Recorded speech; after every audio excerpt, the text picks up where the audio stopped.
Go to CommSec, Tom Piotrowski. He doesn't like the snow at all. He likes the sun and the open road on his bike. Tom Piotrowski, good morning to you. I'm right, aren't I? Pete, I love the snow. I grew up in the snow. So, in the spandex, the tight outfits, going down the mountain at terminal velocity? Look, spandex is a choice that people over 40 shouldn't make, I don't think, but that's another conversation altogether. How do we start the markets this week, Tom?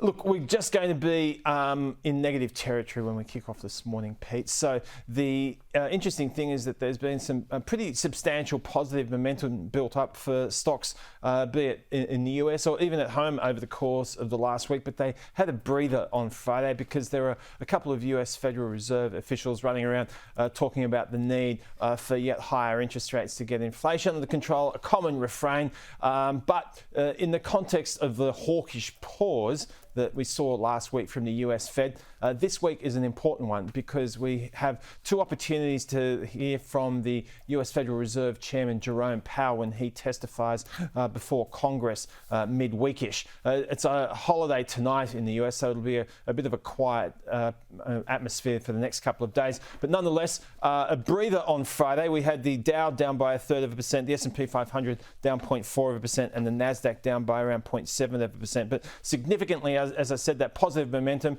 the US market, the broader S&P 500, rose for the fifth consecutive week last week with a gain of 2.6%. It's been more of a stop-start affair for the Australian share market, but we were still up 1.8% over the course of last week.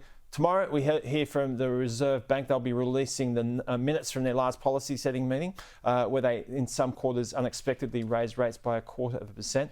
And then there'll be a couple of other Reserve Bank officials talking this week. So it's always worth paying attention to them, Pete. All right, Tom Piotrowski, thank you.